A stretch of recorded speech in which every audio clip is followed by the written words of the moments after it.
Coming up, cops or criminals. When you're facing a loaded gun, what's the difference? The Departed is next.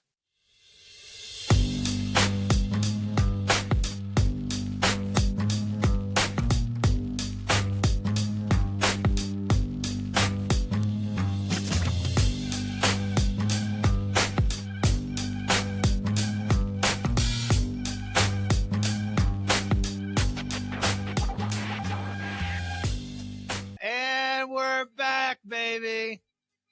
We are back. We are back. We are back. The night shift is clocking in. I got my boys with me tonight. CK, CTR. Not go about Cheddar. Okay, Cheddar. How are you? We're doing good, you lace curtain motherfuckers. This movie's been on our list for a while. I am thrilled, delighted to talk about it. It's The Departed. Star-studded cast. I could go, we are going to go on and on about this movie, but gentlemen, where were you when you first saw this? I've never watched it straight through once in my entire life. I've watched bits and pieces. Like, has anybody just sat down, unless you were there in the theater? I was there.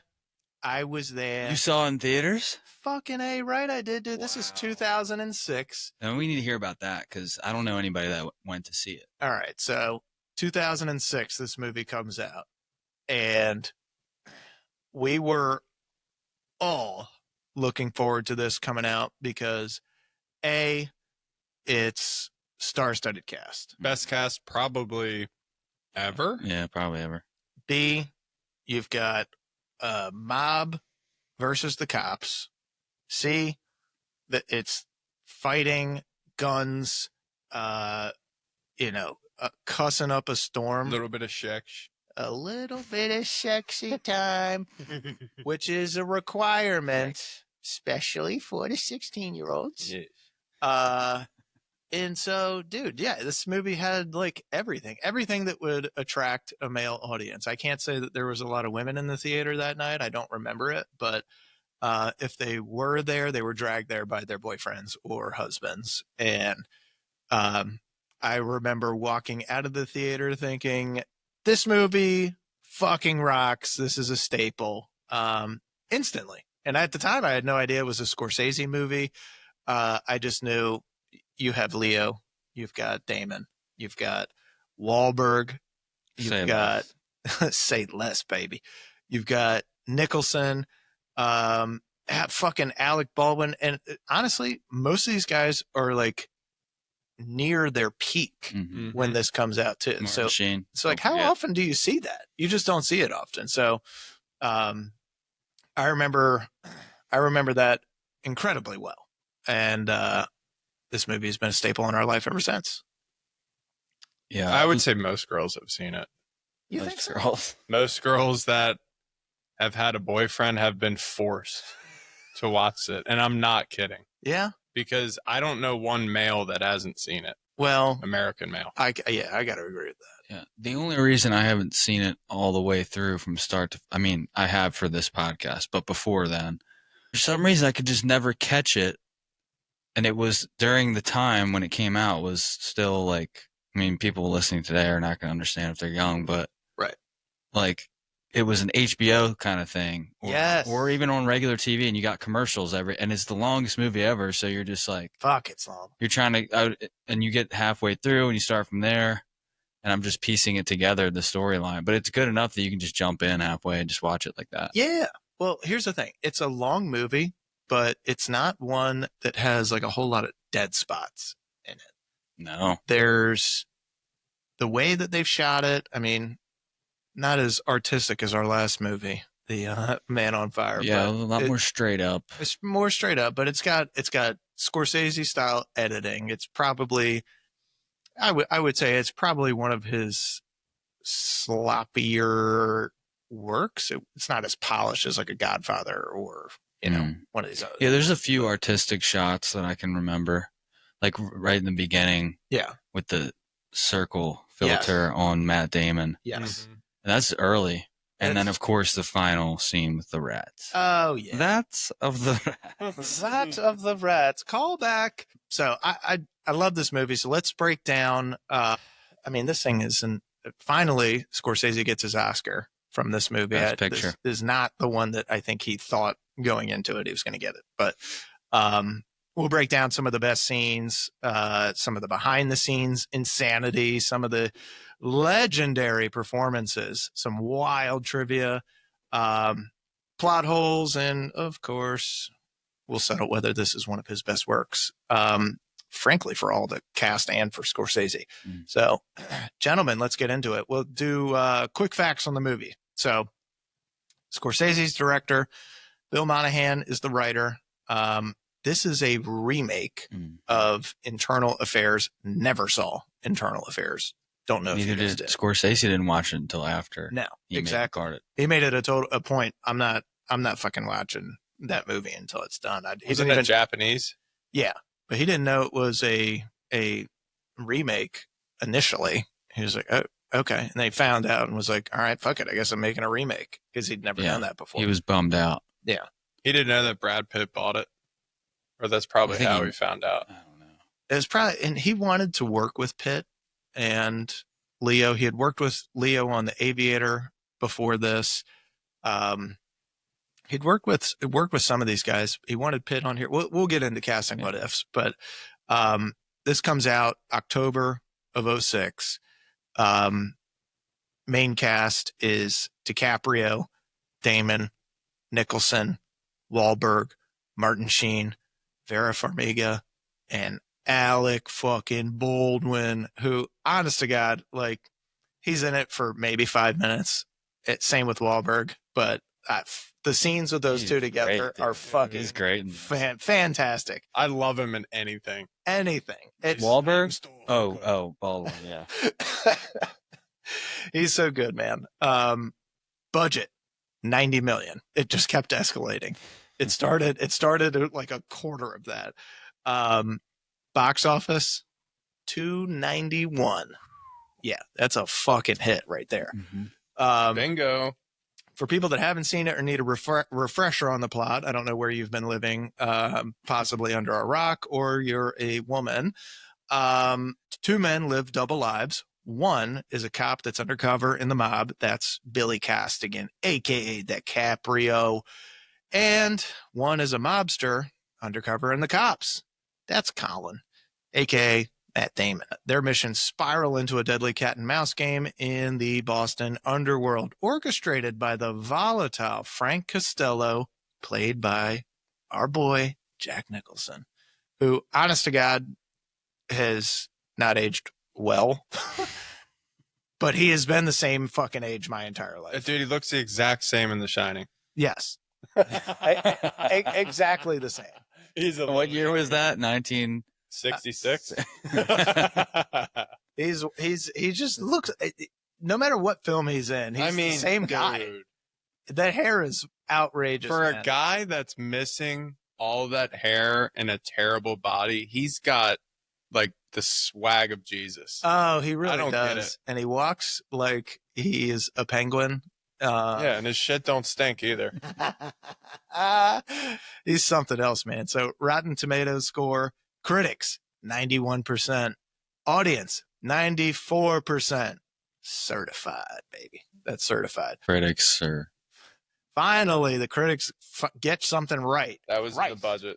Yeah, the critics were in the budget. Those are high-class critics as well. They're A-listers. Oscar wins. Best Picture, Best Director, Best Adapted Screenplay, Best Editing. This beats out Babel, Letters of Iwo Jima, Little Miss Sunshine, and The Queen for Best Picture. That's a shitty Oscars year. But Little Miss Sunshine is Dakota, right? no, that's oh my God. It's Steve Carell and I forget who the girl is though. I'm thinking of something else. But it's not Dakota. So Scorsese finally gets his Oscar.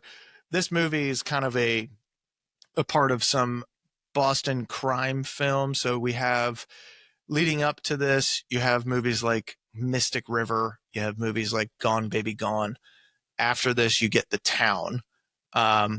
The Town, there is some debate on whether that's better than this, but I can No. tell you, I ain't watching The Town 100 times like I'm watching. It's not better. It's not It's- better. it's It's not. great. It's a great movie. It's great, but it's not.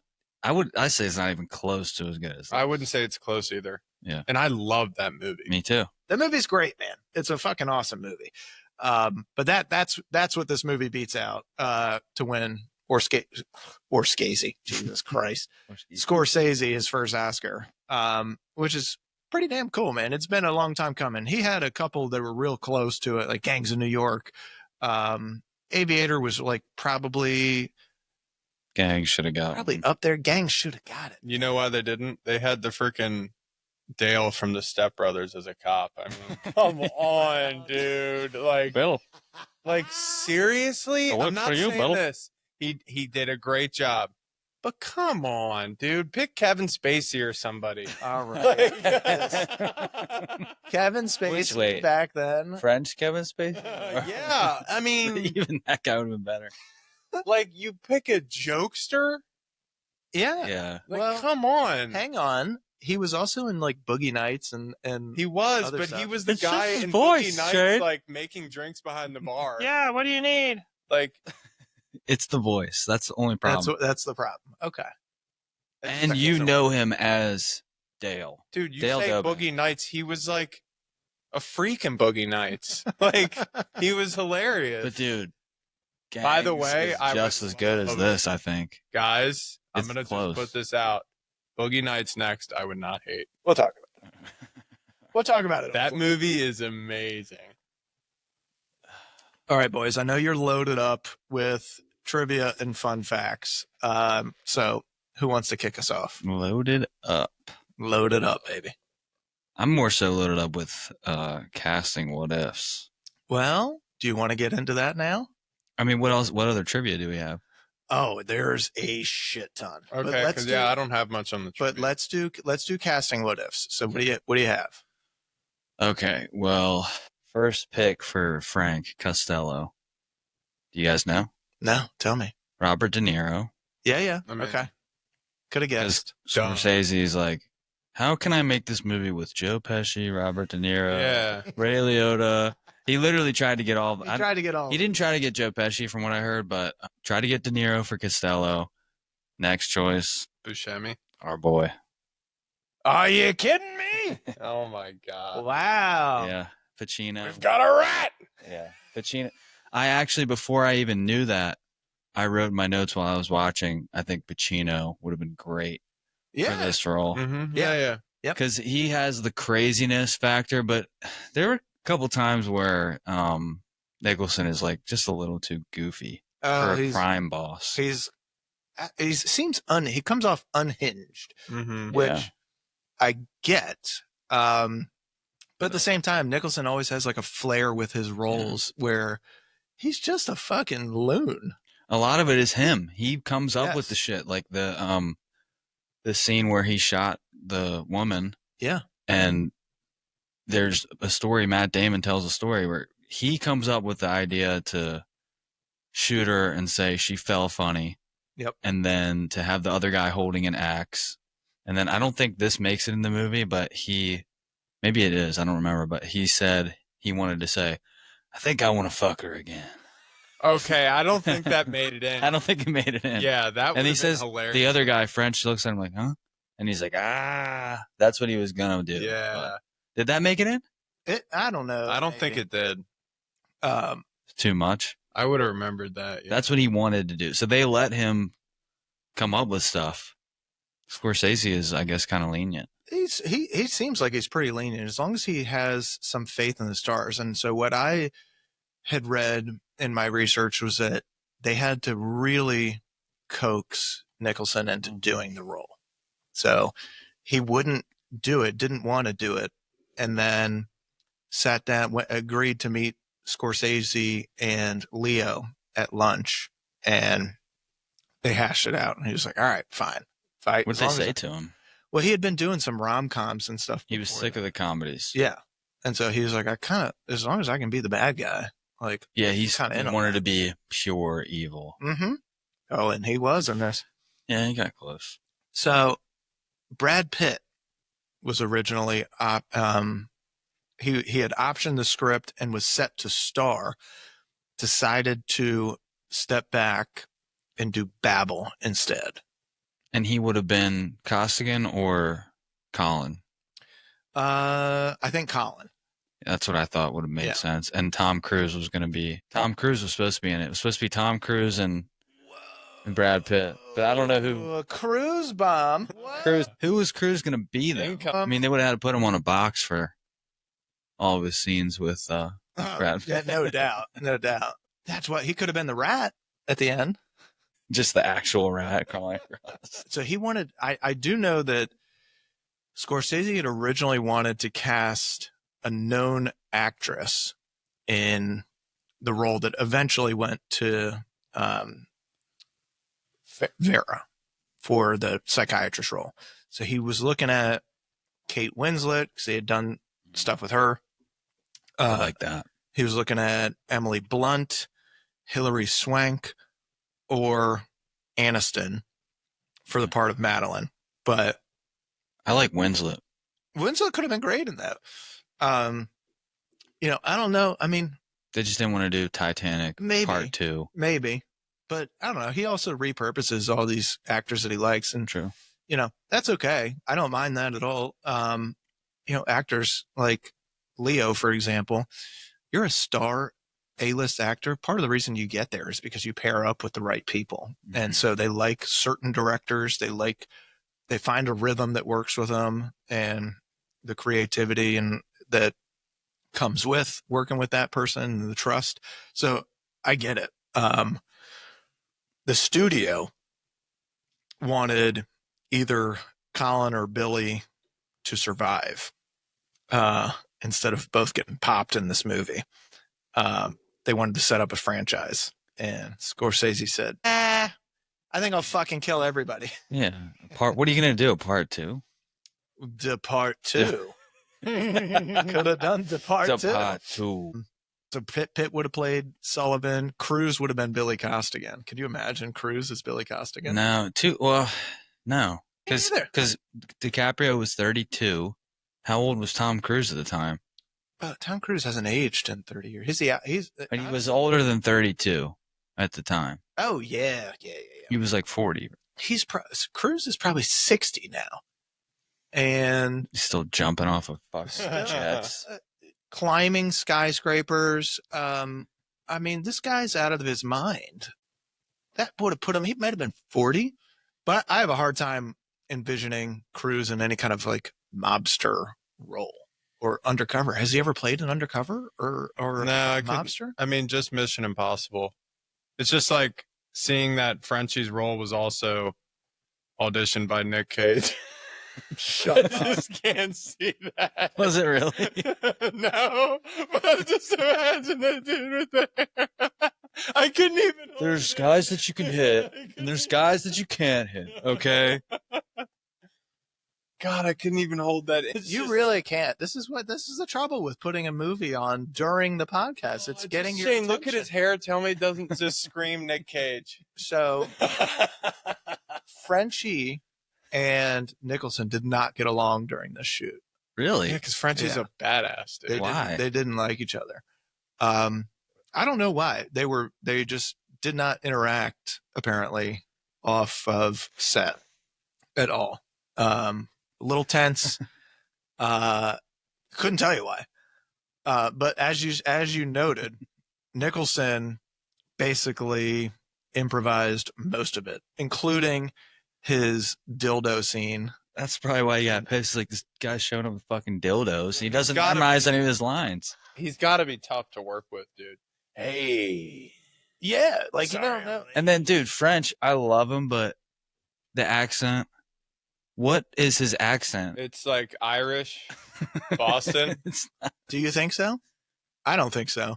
I don't know what his accent is, but I will tell you, they did have a couple of accent coaches before this. So Leo. Would they pick him up off the fucking street? No. So Wahlberg went full fucking Southie and, born and raised there. So he gets it. Baldwin has pretty damn good Boston Yeah, accent. he didn't play it up. He was very toned down. It was good. Yes. And then you have who else was in there? Damon, another Boston guy. He doesn't need the coach. He's got it. He's from there. He doesn't need it. Leo is the one that got the coach for it. And he worked with a guy for like a couple months. Just trying to perfect it. And it's not like over the top or anything like that, but it's believable Nice. enough. It's good. Yeah. And he's supposed to be from kind of suburbs, half suburbs. Yes. Like, exactly. Where's he from in real life? no one knows. No one What? fucking knows. Look it up. Probably California. Pull it up, Jamie. In California. He's like born into the movies. He started really young. I'll tell you who was terrible was fucking Costello. He just jumps in and out of it. He should have just not had one. He also is, so his character is based on Whitey Bulger. Mm-hmm. And Bulger was known for always having like some kind of Red Sox hat. But because Nicholson is such a hardcore LA fan with everything, He wouldn't wear it. he fucking refused. So he's like bucket Wow. hat. So He's- Oh, yeah, he's at every game. he's at every Lakers I'll game. wear the dildo, but I'm not wearing the Boston hat. Not doing it. Fucking no. They're not even direct rival. I guess the Celtics are. Yeah, I thought you were gonna Yeah. say like he's Um, such a big Yankees fan. No. Not a Yankees fan, but it was the closest thing. And he He's was just just trying like, to be difficult. I'm not fucking wearing a Red Sox hat. I'm just not doing it. Yeah, well, Leo D was born in L.A. Yep.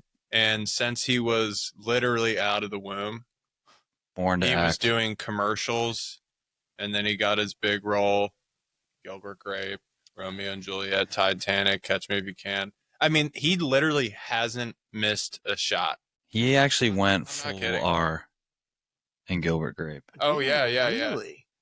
You haven't Have you seen it? No. Dude, you It's went him and full- Johnny Depp. I've heard of it. I haven't seen it. Johnny Depp. He literally is Johnny Depp. Colin and I were talking about this when we were in college. Oh my gosh, how's Johnny Depp get any girl?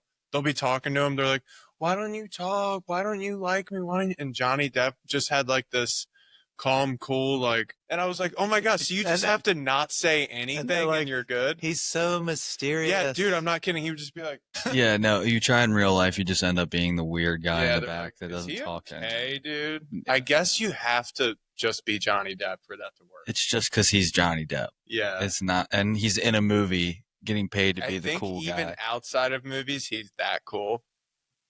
Yeah. I don't know. You got to feel super cool or confident to wear the fucking outfits that guy wears. Oh my God. It's wild. Dude, I didn't know you were a Motley Crue. He's Like, are you born and kidding me? raised. Born and Wants raised. to be. It's like a mix of 80s hair band and Pirates of the Caribbean. Yeah, he left a little bit of gear on from Pirates and Yeah. never took it off. Yes, yes.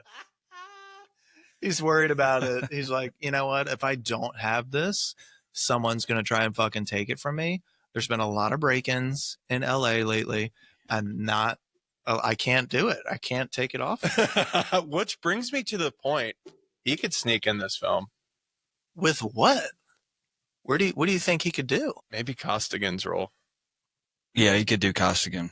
Maybe. I mean, he did play Like for real. Bulger in Yeah. What was that movie called? Black Mass. Yeah. Yeah. So he And so- Bulger was Okay. an FBI informant, right? yes. It's on the Yep. same exact story of Whitey Bulger. Same exact story. So it's like loosely based on Whitey, not entirely, but that's essentially what they're trying to do here. I know that they tried to cast somebody else in Wahlberg's role. Ray Liotta. was That's the right. first That's choice. right. It was Ray Liotta, and he couldn't do Wahlberg it. was perfect. I heard Ray Liotta has a hog. Okay. I just heard that on a podcast. This woman was like, it was Joey Diaz's podcast. And she's like, he's talking about Ray Liotta for a sec, I guess. And she's like, oh, I slept with him, Joey. He was hog. And I'm like, Oh, good for him. Okay. hey, RIP. He just passed. He deserves a little credit. Chantix. I quit fucking smoking with fucking Chantix. God, dude, you wanted fun facts. There's one. Okay. Well, he's not in the movie. Good God. Not any fun fact. You know who I think could have been good as Costigan? Not as good as Leo. Casey Affleck, I think could have been really good. He could have been interesting. Oh, dude, Ben. But I like Casey for Costigan. Ben, I don't like for Costigan. Ben could have been in it. Yeah. He could have been in it. I don't know where he would fit in. He could have been Dignam. Digman. You think so? Dignam. Yeah, he could, not as tough, but he could have been like that guy. I could see that. Okay. I mean, he could be as tough. He just It's wouldn't have been as mouthy. Wahlberg's character He's just as tough. makes it exceptional for me. And the funny thing, most of it's improvised. It's just him going like, clear the fucking room. It's like a Dion Waiters heat check moment where he's just like, you know what? I'm the best fucking guy in the room and I'm going to show you right now. And you're like, oh my God, he just hit like 4 threes in like 2 minutes. Yeah, for a guy who did the movie for free, I mean, he did an amazing role. For free? He did it for free. What? Yeah.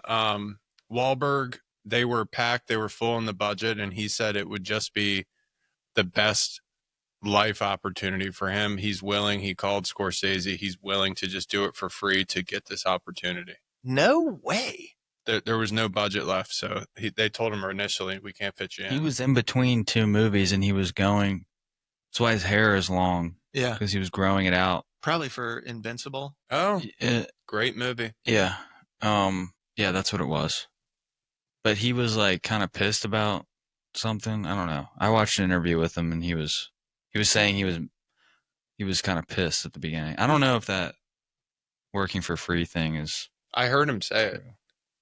I don't know where I heard him say it, but I've said that before. I've repeated a few times. I'll do a fact check real quick. Please do, because I don't need this aggregated. Well, he was supposed to play somebody else, right? And then he got Dignam. Yeah. And Dignam is, if he's not my favorite character in this,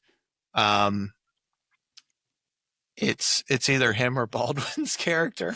Baldwin's character cracks me the fuck up. It's so funny. Another little interesting fact, a side note here. I didn't notice this at all until I was doing research for this podcast. There's an X on the screen before every death. Yeah. And it's supposed to be a tribute to Scarface, but well, it's not right no before. idea. It's not always right before, but it's for every character that dies. Yeah. There's X's all around them at certain points in the movie. Oh, that's crazy. That's crazy. That's like Queenan's is as he's falling off the building, there's X's like, or obviously he's going to die. Like, we don't need those X's. He's falling. And I got to say, one of the funniest looking falls I have ever seen in a movie. I remember that's the only part of the movie that I watch. And I was like, I shouldn't be laughing at this part, but I'm kind of giggling because this is just like a really awkward I didn't fall. giggle. I didn't giggle. That one hurts, man. It did hurt, dude. It I love hurt. Queenan. He was great, man. God, he's just like your classic, like salt of the earth, good guy. He was, I feel like the most believable character in the movie. Yeah. His accent was on point. Yes. He looks like a guy that would be in that position. The hair, the outfits. Yes. He looks like an actual police captain. Yes. The way he talked, everything. He was great, man. He was great in that role. Very realistic. Like when he brings him into the house, he's like, "This is my son. He's going to Notre Dame." Yeah. And it's just like, this guy is a police officer, I think. This guy's a classic cop. And so he had the look, he had the accent. I also think he had a quiet confidence about his character. You know, there's a couple times where he confronted, at least once, maybe twice, confronted Jack Nicholson's character. Once with Dignam. Yes. And both of them, honestly, were like him and Dignam were probably, Dignam was definitely more reserved than he would otherwise be. But I always found that like little banter back and forth with them fascinating. It's like, God, how fucking frustrating would that be if you're a cop and you're taking down and you're trying to take down this guy and you know that you fucking need a miracle to do it. even though it's like you have I mean, evidence, they it's just should not be strong able to enough. just take him down. I don't know why they can't, but I mean, it's because he's an FBI informant. They just keep He keeps shutting the cases down. But yeah, it's like those three, Leo, Dignam, and Queenan, are like the three actually doing good. Yes. Everybody else is like either pure bad, Yep. or they're somewhere in this. They're a cop, but they're maybe not doing it for the right reasons. Like, but those three are actually like saints. Yes. Doing real, they're real heroes, and everybody else is kind of somewhere on the spectrum. Yep. Totally agree. That's how I feel about it. Let's get into best scenes. Everything I found, he did it for free, Okay. and he wasn't happy about it. All right. I believe you. Yeah, I believe that. I believe you. And the hair thing's true too. He wasn't happy about that either. That he had. Yeah, to they eat want all- him to take his extensions out. Scorsese said, "I need you to cut your hair," and then it says in quotes from Wahlberg, "I don't give a fuck." Oh, can I? He said, "I was also supposed to get paid, You looked Yeah, at him. so Yeah. I'm not cutting my hair." Lace cutting motherfucker. And it You was think? invincible. Yeah. Okay. That's what I thought. Before we move on from casting what ifs, I thought of a weird one. Go ahead. What about Gandolfini for Costello? He's not Irish. He would have to change his accent. Sure. Noisy. But let's pretend, Yeah. I could see it. because I kind of want someone that's more like certain points. Like I said, Costello is a little goofy. Like you're not that scared of him all the time, but he's supposed to be like Tony Soprano. When I don't want him to be Tony Soprano in this movie. I want him to be a different character. Yeah. But I want somebody that's a little bit more intimidating at certain points. Not that Nicholson isn't, but No, it's weird. He's not. So Nicholson's character, the thing that separates him from the other potentials is he has this kind of rogue charm about him where you can see where he would interact with people and you might think people could get the impression that he's doing good. And everyone was afraid of him though. And they're terrified of him because they know who he is and what he does. But at the same time, like a lot of these stories that we watch or hear about with these mob bosses, not all of them are ruthless. Some of them, look at American Gangster, which comes out the next year. Denzel's character is also based on a real guy in New York around, before this one. But he's giving back to the poor. He's doing things. Well, even Pablo Escobar. Yeah. Like some people loved him. Exactly. And you don't get quite that level from Nicholson's character. But you get like some kind of charm where you can see how people would want to fall under his spell, I guess. Yeah. Well, the other thing, he is perfect for the role. I'm not trying to take away from him because he's losing his mind. And actually at one point, it's probably better that he's not the most intimidating guy for the entire movie. At one point when he gets mad at Fitzy because they find the body. Yes. And he's like, "Don't laugh. Don't. It ain't fucking funny." Yeah.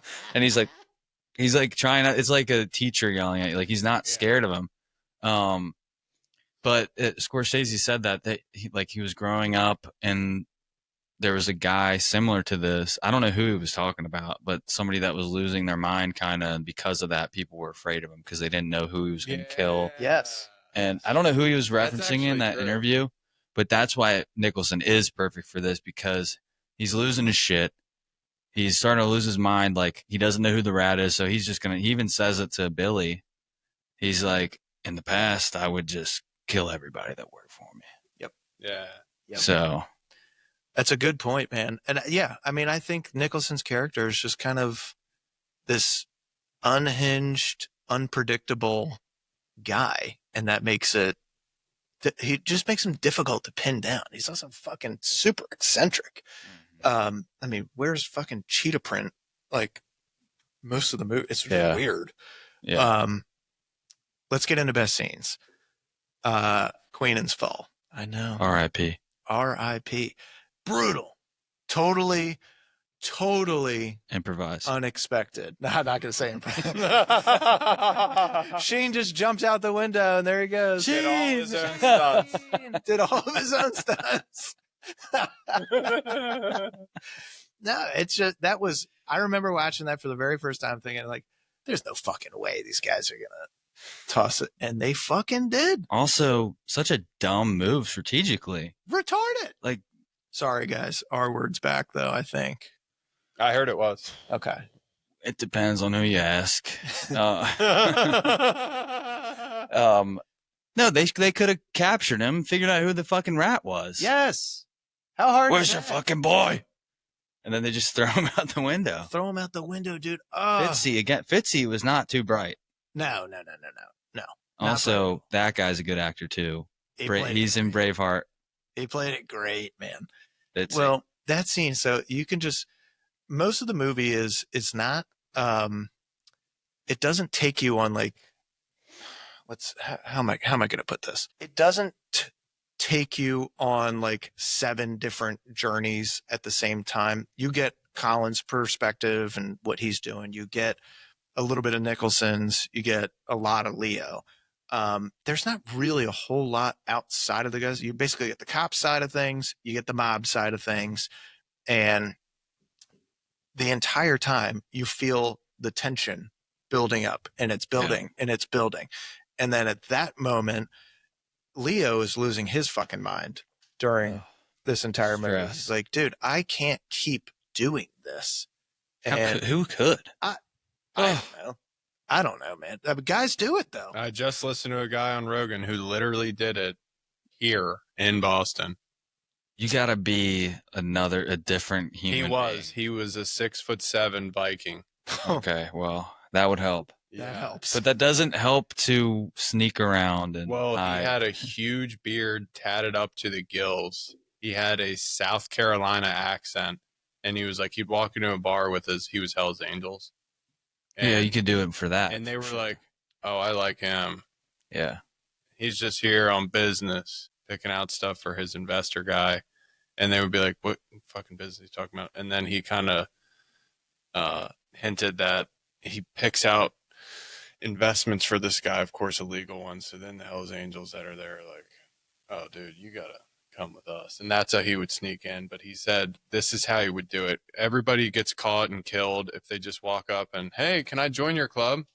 He would hang out at this strip club 3-4 nights a week like a real degenerate would and just be around them. And he said he would be loud.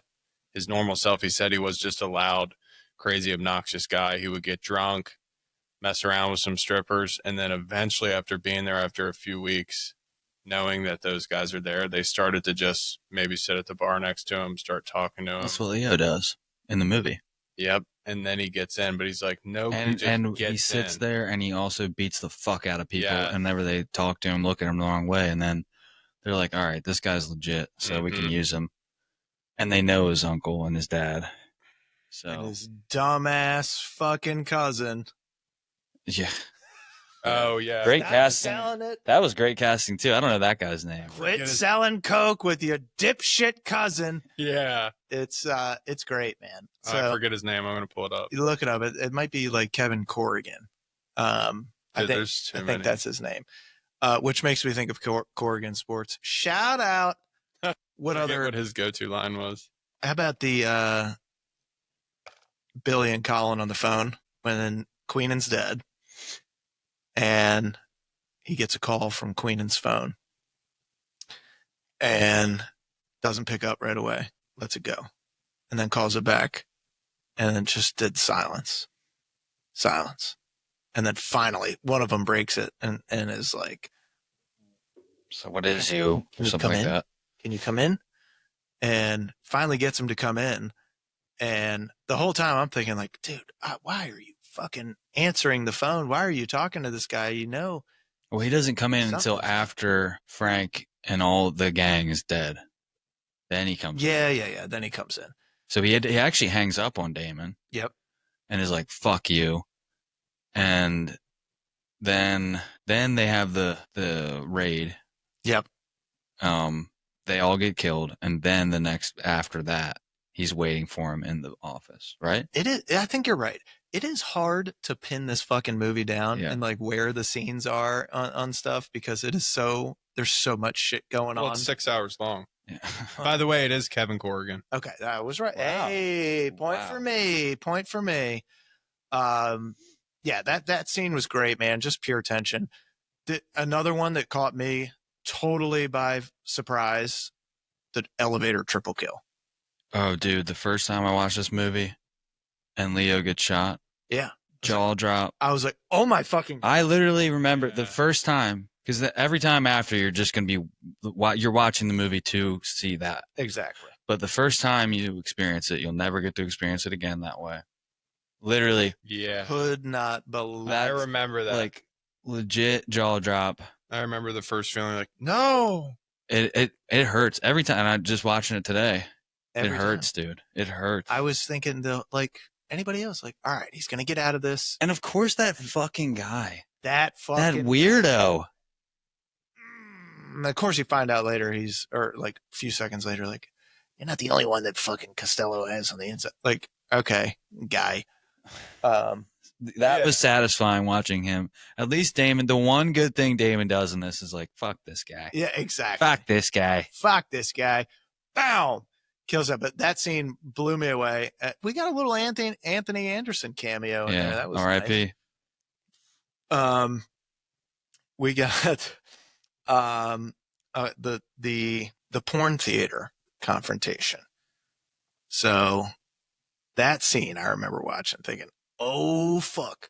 I mean, this is like it's almost like a chase movie or some kind of almost like The Fugitive, but instead of it, maybe the roles are fucking reversed. It's so well constructed. But I remember the porn theater confrontation with them going out. Leo's tracking him down. He knows that he's there. Then the cell phone rings and you're like, oh fuck. And then they both hide. And then Damon thinks that it's Leo running up on him. It's just a fucking delivery guy or He just stabs a random Asian guy. Stabs a random Asian dude. Poor guy. R.I.P. R.I.P. brother. Yeah. And then gets out of there. It's just like, what the fuck? That pissed me off. I was like, Damon did a great job making me fucking hate him. Yeah. This entire movie. Yes. I actually still did a haven't great forgiven job. him. I need to watch a movie where he's awesome so that I can like him again. Because this movie makes you hate him. It really does. He does it so well. And also feel a little bit bad for him because he's grown from the time he's a child Yes. to be this guy. And then when he finds out that Frank is an informant, he's like, you can tell he goes like, what the fuck? Yeah. Yes. Dude. And so he's like, I love when he confronts him about it.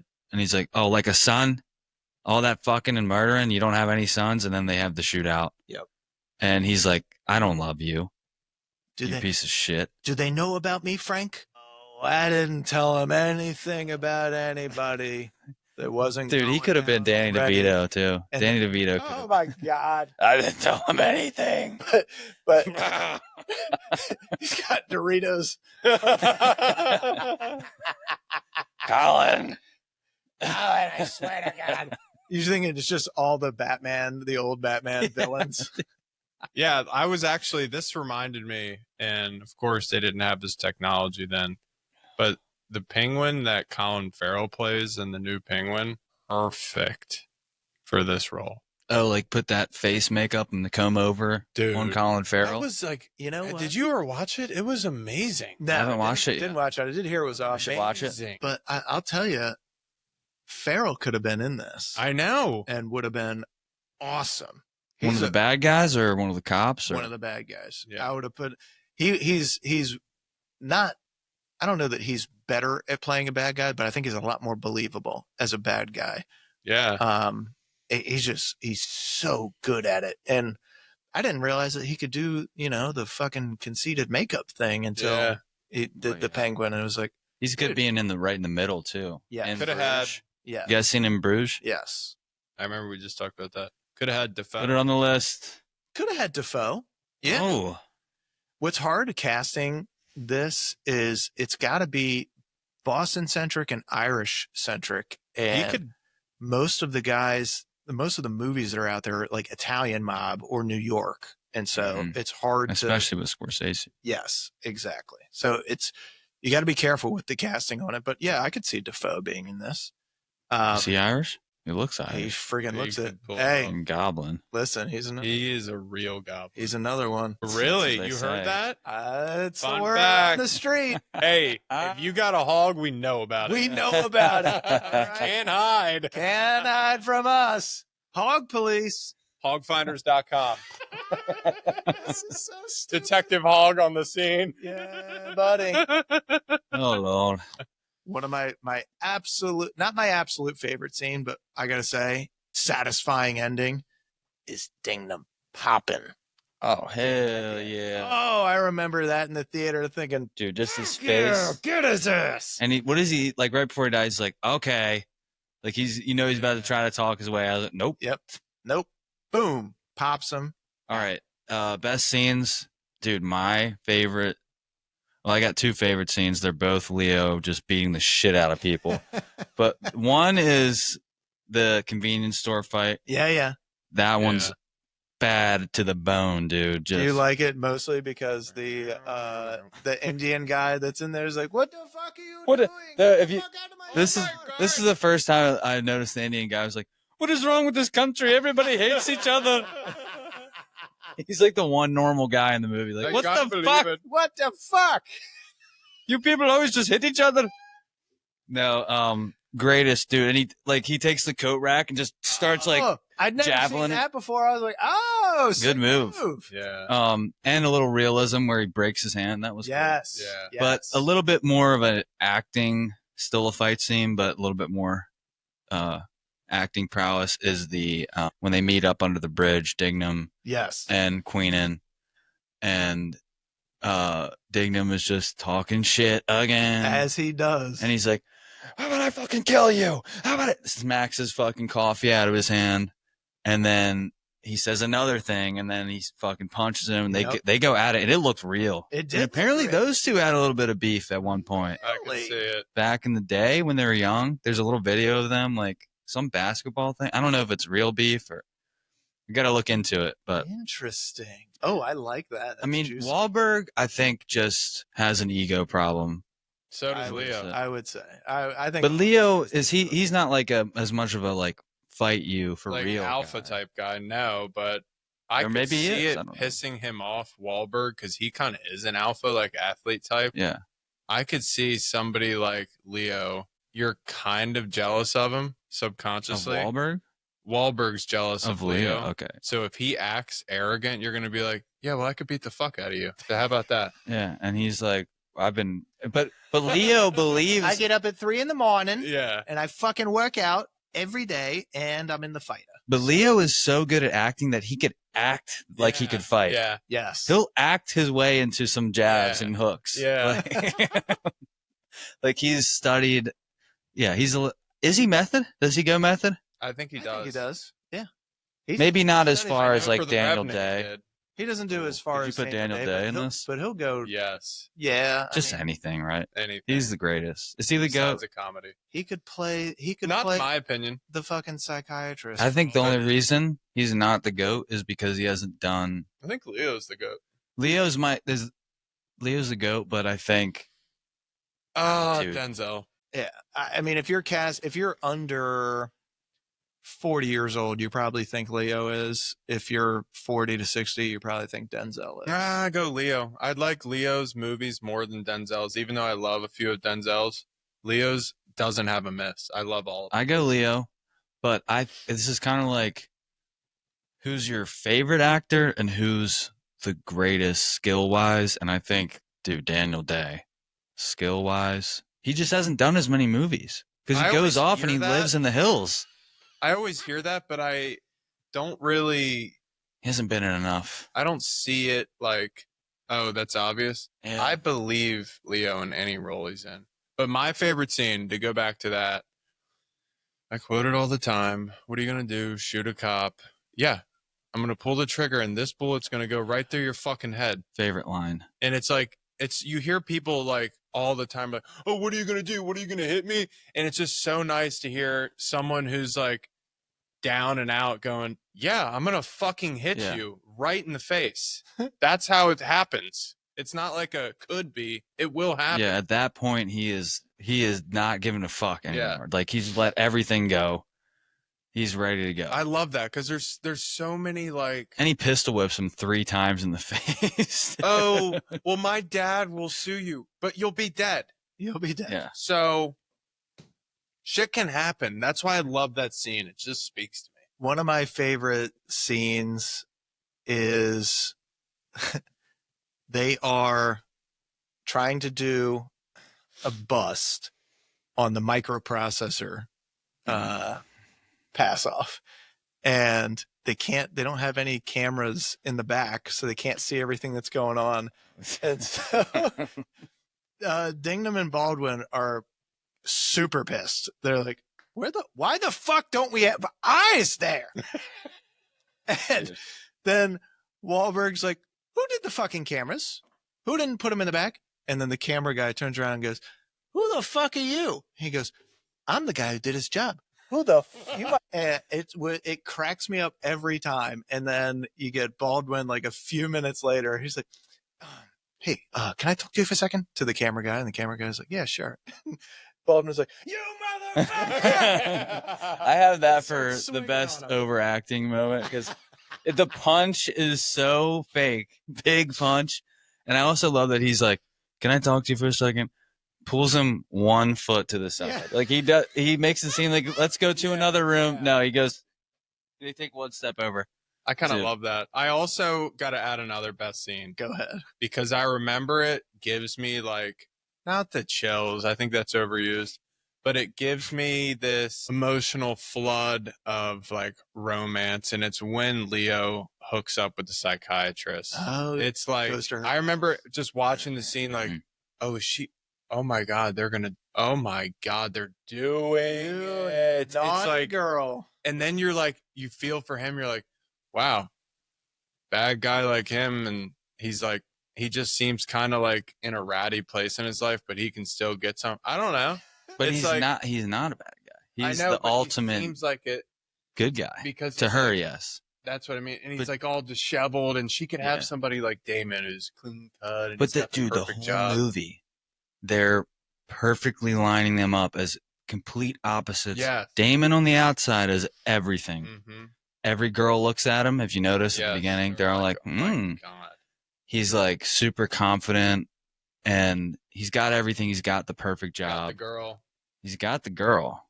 He and even Leo. They're constantly comparing the two. They show Leo getting his arm fixed, and he thinks about hitting on the nurse, and he's like, and he just is like, I got too much shit going on. I can't do it. Like you can see that he has that thought in his head. Yeah. And the whole movie, it's building up to, but really, Damon on the inside is bad. Yeah, Leo's good. That's you're just simple rooting as that. for Leo. So when he you don't feel bad. Up there, you're like, yeah, there's no guilt in it. There's no guilt, like, even though for her there is. Yeah. But then she finds out, oh, he was a piece of shit. She didn't know yet, but she felt something. She knew something was off. Little woman's intuition never hurt. Let's do best lines. I got Dignam getting brought in to the FBI task force or whatever that's there. And Baldwin is like, all right, guys, this is maybe it's best scene because this whole dialogue is fucking hilarious. Baldwin's like, all right, guys, this is Sergeant Dignam. Sergeant Dignam, how are you? He goes, good. Tired from fucking your wife. I love that. And then Baldwin's like, oh, yeah? How's your mother? He says, good. Tired from fucking my father. And then he goes on, and he's like, our guys are like fucking Indians. You're not going to see them. You're not going to hear them. You're not going to know who they are. You never will. Get used to it. And then one guy was like, and I think it was Donnie Wahlberg has a quick cameo in this. And he's like, so Sergeant, do you have a guy inside right now with Costello's crew? He goes, maybe not. maybe fuck yourself. Yeah, I love that. I love that. Just gets me every time. Honest to God, I could just watch those scenes with Mark Wahlberg anytime. What else you got? Best lines? Oh yeah, best lines. Colin, what do you got? I feel like I already said mine with the bullet right through your fucking head.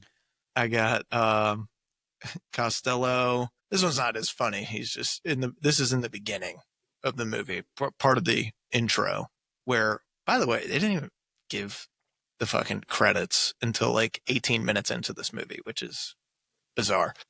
And he goes, "No one gives it to you. You gotta take it." And it just sets up bad guys. Yeah, you can't quote the rest of that line.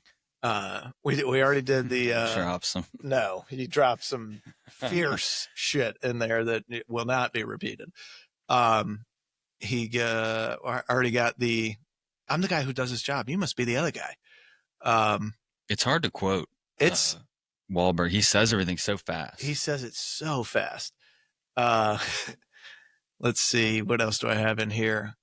Yeah, he's like the English equivalent. Oh God! All right, listening to Latinos talk. So in the beginning, they go, they get out of police academy, and Damon's character goes into Queenan's office. Queenan's like, "Congratulations on passing the detective's exam, and welcome to the special investigation unit." Dignam's like, "What they fucking do?" Oh, another Dignam. Also, is it Dignam? No, Dignam? Dignam. Dignam.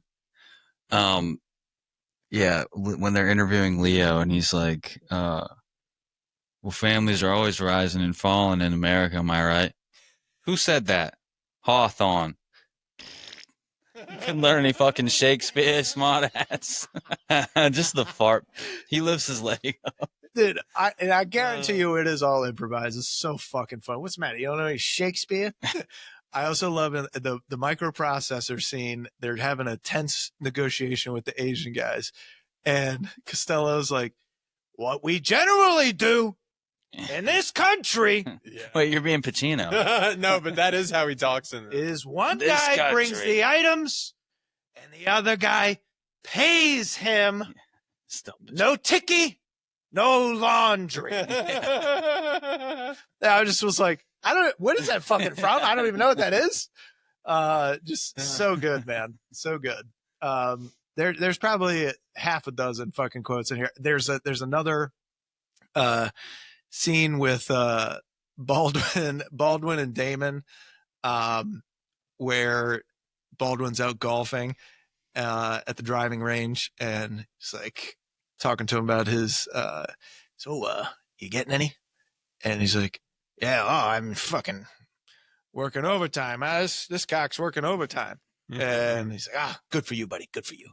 But he goes on and says something else that's fucking hysterical. But the Baldwin's character in this is lights out. He's like fucking J.R. Smith. He's hitting threes, and he's on a heater, and just let this guy cook. He's up there with Walken, where you add him in, he's like adding a little salt and pepper to a meal. Now it's something you can eat. Now it's something. He adds a little spice. Yeah, exactly. He's not the main course, but he brings a lot of flavor to it. Which reminds me, Walken actually could have been in that. Okay. And he could have. Who was he going to be? He could have been Nicholson. That's a rat. 2 rats. Dude, in the police department. Could have been Nicholson. Dude, watching him try to do a Boston accent. I don't think he would. No, that's the problem. He would just do New York. Not that Nicholson did a good one, but that's what I mean. Like, who cares? I'll take a New York accent. I moved up here. I don't know, man. I don't know. I'm from Kansas City. Let's get into what age the best, unless you got any other lines. Yeah, I mean, there's little funny lines, but there's a lot of little funny lines in here. But what age the best? I can't tell you how many times Dropkick Murphys got played after this fucking movie. By the way, my most hated song of all time. And I broke my leg. I hate St. Patrick's Day. It when it comes in at I hated Gimme Shelter so much that when it comes in as the second intro of the movie, Like, because then they dropped the title right Yes. after Dropkick Murphys. I actually thought it went hard It did go because I was so sick of Gimme Shelter in every fucking movie. But they didn't need to play it. They played it twice. You guys notice that? Yes. They play it twice. Yes. Don't play it twice. Best needle drop is definitely during the fucking scene. Is what is it? Comfortably Numb. I don't know why they went with the cover. They didn't go with the original. It wasn't Floyd. I don't know who's singing it, but it's not. I don't know. It's not Pink Floyd. Or if Look it it is, up. I'll look it up. Editing, tension, little cat and mouse narrative the whole time. All that aged great. Wahlberg's performance, fucking great. Honestly, the movies aged wonderfully. I would say in terms of what aged the worst, I mean, technology. Yeah, cell phones. The cell phones, although fucking impressive by Damon to TTY that fucking text in his pants. I tried that after this. I was like, this is fucking hard, man. You got to have some serious, skills. He must have been texting a lot. Had to be. Dude, I never got that skill down. I didn't have one of those. What about, how'd you guys feel about the rat metaphor? A little too much? I'm not remembering. At the very end of the movie. Oh, with the rat crawling across? Yeah. You got a rat crawling across the balcony. Tom Cruise. Tom Cruise coming across the balcony. I don't know. A little heavy. I love a good rat I like metaphor. it. I actually didn't even. I love a good rat. He could have been in this. Trump could have been in this. Yeah. We have the best processors. We've got a rat. We don't even call them micro. We call them in this country. When a Chinaman comes, no ticky, no laundry. What the fuck does that mean? I don't know what it means. No ticky, no laundry. When you pay and drop your stuff off, they give you a ticket. If you don't bring it, you don't get your shit. Note. I've never been to a laundromat. So yeah, I did. That makes sense. In my life. The dry colonies. Cleaners. How do we feel about the love triangle? The odds that they would all be interconnected like this, would be very low, I think, in real life. But I mean, dramatically, it was fucking awesome. Yeah, dramatically, it's great. Let's poke some holes in this because there's a few. Costigan doesn't have any kind of exit strategy at all. When you're undercover, isn't that a fucking requirement? I mean, that going in, there's dangers to it, but he has no way out at all. You don't find that out at any point in the movie. Yeah, most of them, from what I learned from that guy I was talking about earlier, you get Witsec for a little bit. You definitely don't live right in there. You move back to wherever you came from. If you do live near there, you're just running the risk of running back into these guys. But usually you and your family move far away. You plan all that out. So they just didn't touch on it, but there's always a plan. They don't want their guys to die. Otherwise, there's no incentive to do it. True. Because they get paid dick. Yeah, well, yeah, I'm sure. When I get that some of it, a lot of this is hey, there's corruption in the police department. Wahlberg hints at it, and at one point, he's like, this place has more fucking leaks than whatever. That is no one says anything about Colin getting promoted fucking quick as shit. You come out of the academy, I'm sorry, you're doing patrol. Mm-hmm. You're not going into special investigations unit. You're not rising the fucking rank unless somebody's pushing you up there.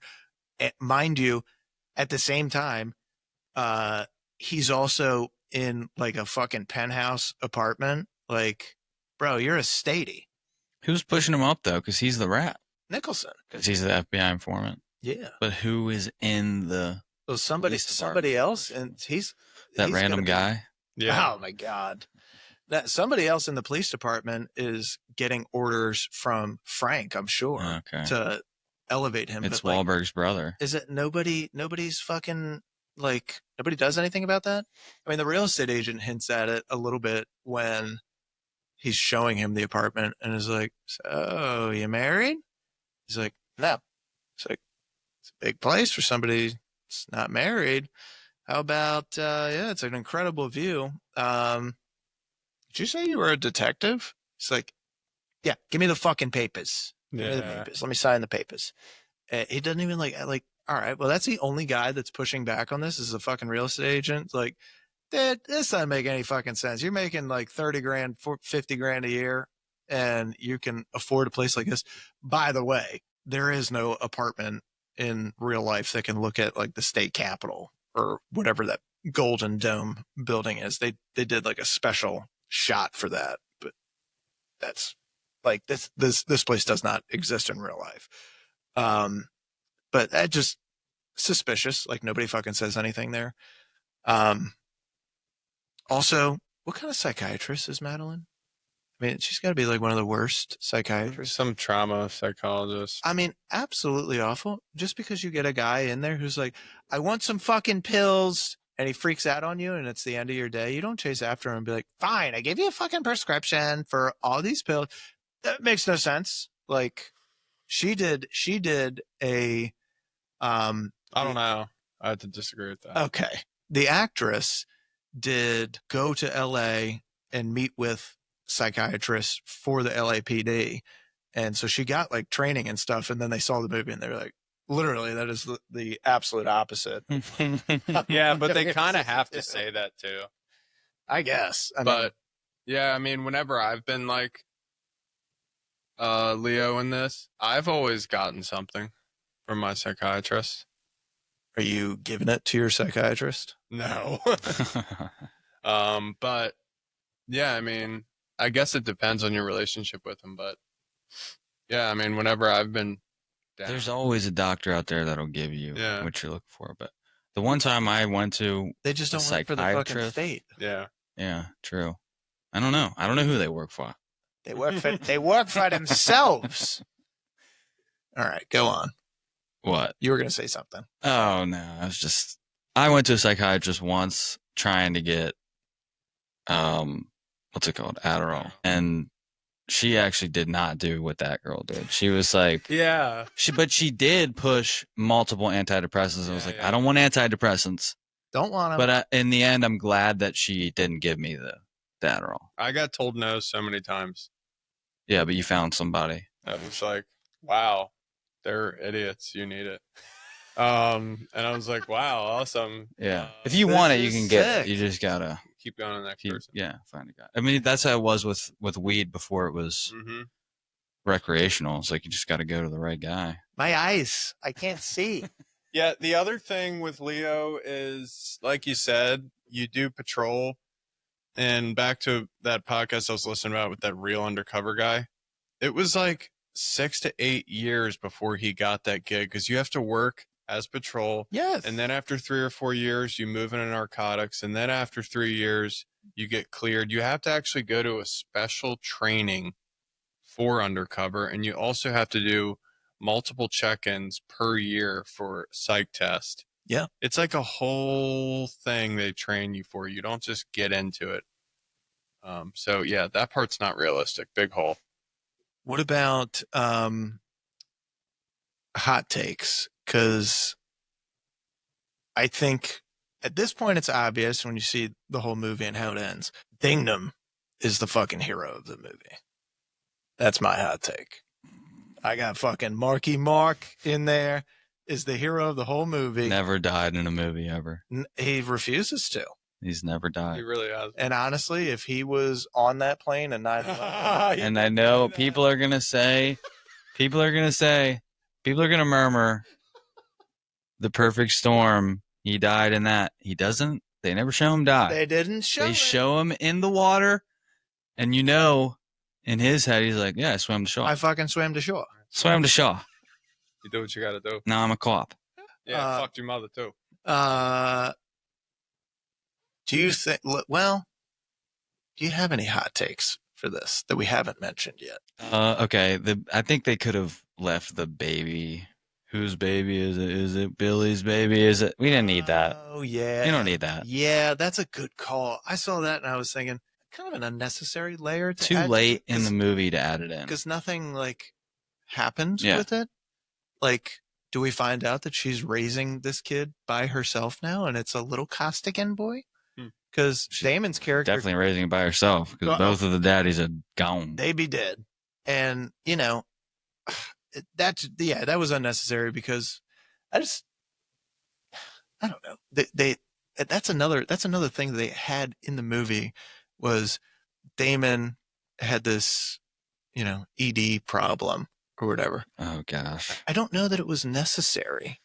I think they wanted to show it so that they could show like Frank is this, ultra alpha dude and, put some contrast to him with Damon's character, but I don't know that it works. Or maybe they wanted to poke holes in the relationship that he had with the psychiatrist. I don't know. But I don't know. I just don't know that it worked. I think it's just highlighting that he is struggling on the inside because he's living a fake life. That's a good point. But what other people will say, and I don't want to breathe life into this theory because I don't buy into it, but people have said that he's gay and he's secretly gay. There's all kinds of references to it. There's a bunch of references, little subtle hints. I don't think he's gay. I don't think that's what the point of the fucking movie, but. Well, he is pretty buttoned up in this. The cheetah robe. Not Frank. Not Frank. We're talking about Damon. Will you wake up? Got it. Yeah. Oh, Frank and French are. Oh, Frank and French are getting it on. Guy. Frankie Frenchies. Back to the pile. All right, let's get into the awards. Who you guys got for best supporting role? Okay, this one, Queenan for me. Oh, Queenan, dude, Queenan. I love Queenan, man. Thought he was so great. I already said, super believable, just a great dude. He's my best supporting actor. Yeah, Queenan's great, man. Colin, who you got? I have to agree with that because I want to say Damon, but he's not a supporting role. No, and that's the thing. The movie doesn't have it's a double one lead. It's got three. Yeah, basically. So, for my supporting character, I'm gonna say, I'm gonna go Dignam just because he fucking. If I knew that, I knew you were gonna say that. I knew Shane was gonna pick Dignam. I'm gonna go Dignam. I'm sorry. Dignam. They keep saying Dignam. It is Dignam. Dignam. Dignam. Dimgum. I'm sorry. Dimgum. I got fucking Ian Dingman on the brain. I don't know who that is. The big ass Navy attackman from the early 2000s who was like 6'5". Good Jesus Christ. And you played lacrosse. Anyway, what's most unrealistic scene? I think Leo would have gotten popped a lot earlier. I mean, they figured it out. He literally said, I don't know. How do I know that Queenan didn't pull you from the stadium? He literally says exactly what they did when he has them sit at the table. They figured it out. And they're like, but I like him, so we're going to keep him around. Yeah. That's, to me, that's most unrealistic. Also, Baldwin punching that dude in the face was awesome. Oh, that was great. Colin, what do you got? I think Damon not getting figured out with the texting and shit and asking all the fucking questions. It's just like you're looking for a rat and you have a guy acting like one. Like no one else is acting like one. He's acting like one in front of your face. That's what I got. It's just, it's not necessarily so a most unrealistic scene, but that's the part that I'm like, dude, we got Dignam right there watching everybody like a fucking hawk. And this guy, he doesn't fucking like him. So, when you don't like somebody, you're looking for any fucking reason to get any kind of dirt on him. And he's giving it to you all the fucking time. Nobody rises up that quickly without some shady shit going on. So you should have your fucking antenna up. That's the most unrealistic thing to me is that they're not on to Damon earlier. Overacting award. CK, I know where you're going with this. Go ahead. I didn't already say it. Say it again. Buddy. The Baldwin? Yeah. The Baldwin punch. Yeah, the Baldwin punch was, it was amazing though. I don't want it to be any different. No, but it was great. just that's my overacting. It's great. Yeah. Colin? Wow. I'd probably say Nicholson. Just the whole movie. He's so eccentric that it's almost like not believable. But at the same time, that's also kind of his shtick that makes him believable. Like, you don't know what he'll do, but I would give it to him. I mean, throwing the cocaine all over the place. Yes. It's just like, I don't know. It's a little too much. Usually they're more structured and have a whole code that they follow so that they don't get caught or have to be a secret informant. I think he's the overactor. Maybe Baldwin might be in on it. Wahlberg might be in on it. But if we're going overacting scene, it's the one that I mentioned earlier with Queenan Fallen. I just thought it was fucking hilarious. It's a hilarious, totally improvised, totally improv. You know, this guy just fucking knows his stuff. He knows what he's doing.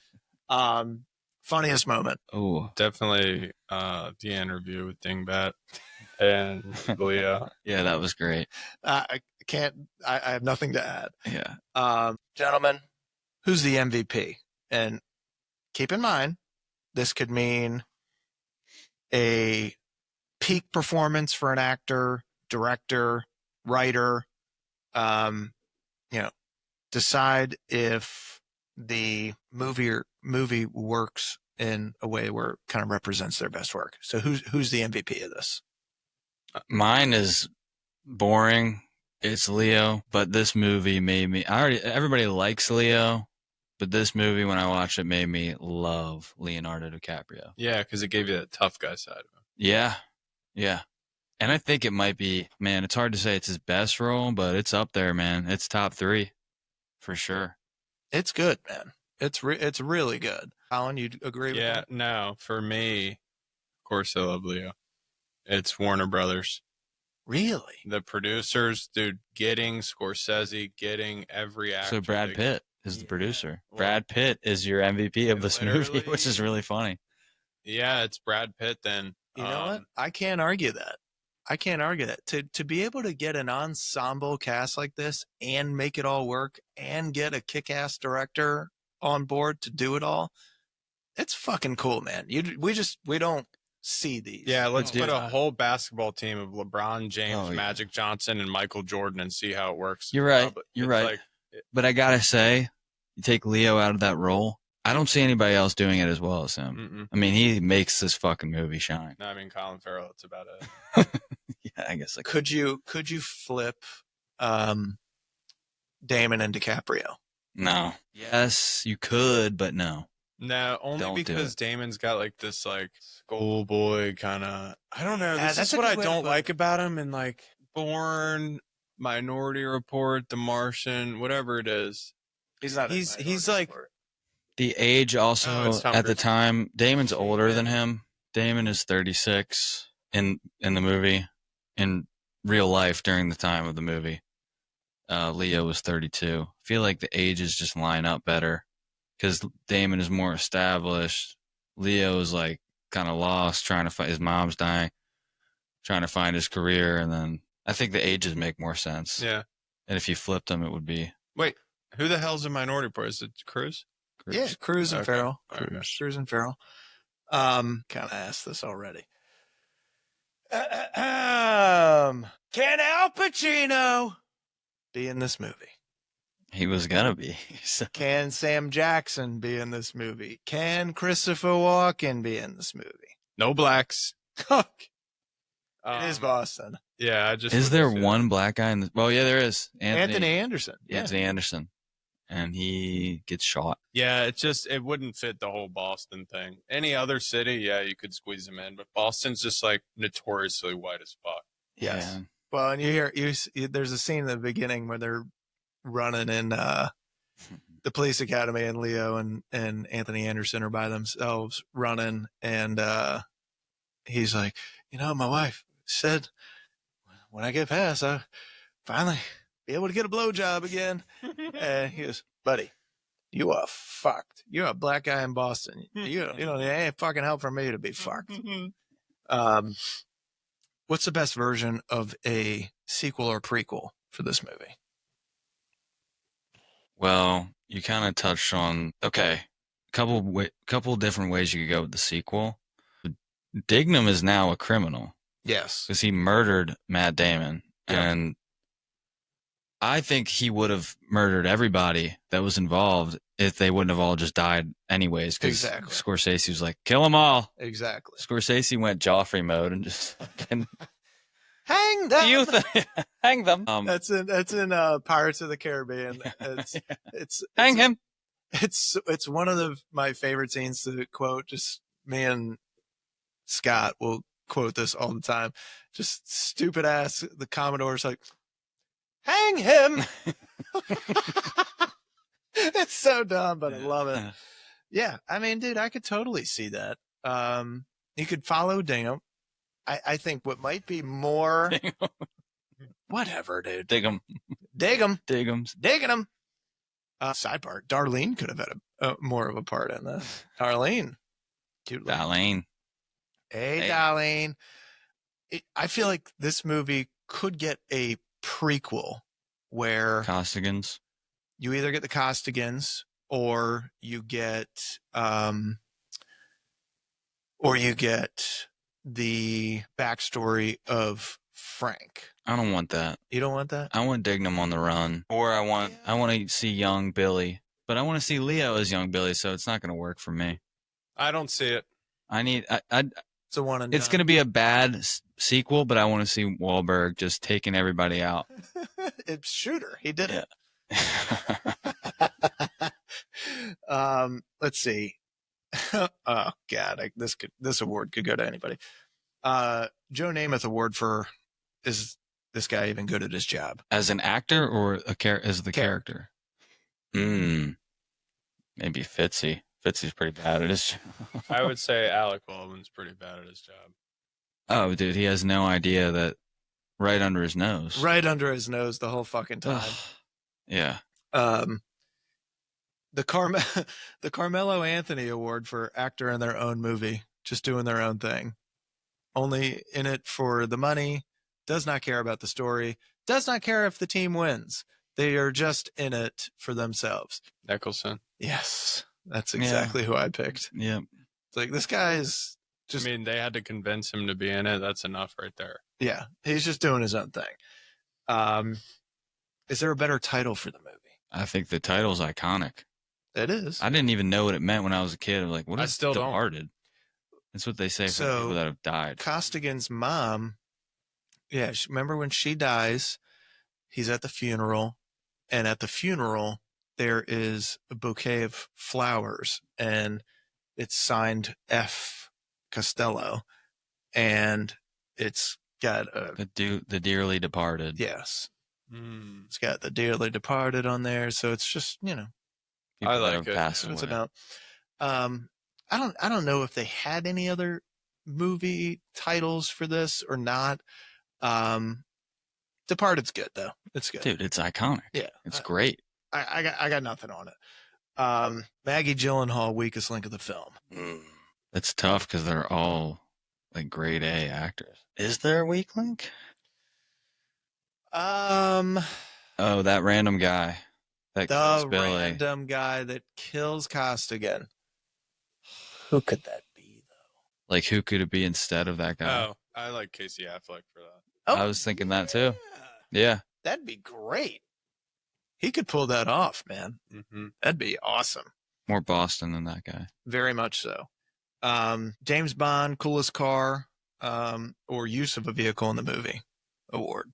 Oh, coolest car moment was when French crashes the car. Yes. Fuck it. Just shoots himself. Boom. Big old explosion. Huge explosion. He's dead. He went out like a fucking demon that he is. He is a fucking asshole.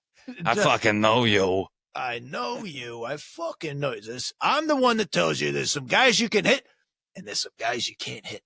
That's not quite a guy you can hit, but he's fucking close. That guy was very hittable. That incredibly hittable. We didn't talk about the cranberry juice. Oh my God. How do you miss the cranberry juice? Yeah. It's a natural diuretic. Well, maybe that's our next award. The Cranberry Juice Award. the Booty Sweat Award for best use of a product in a movie. I think cranberry juice stock went way up after this. Yeah, I didn't see any other. Ocean Spray had to fucking love this. Yeah. I didn't see any Jameson. He's chugging a bottle of liquor at one point and crushing OxyContin. Yeah. Oh, OxyContin. Oh, OxyContin. That's yeah. They got a big push after this. Got to tell you, Pfizer's. Yeah, they really needed the help. Yeah. What's your favorite fight scene or action scene? Bro. Convenience store. The convenience Yeah. store. Takes a trident to the fucking chest. Yeah. Very much.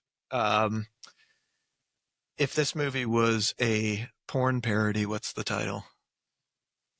Oh, the DP part of it.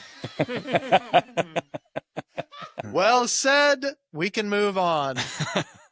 Can this movie be a TV series? I mean, just fucking long enough. You could break this into 6 eps. Yeah.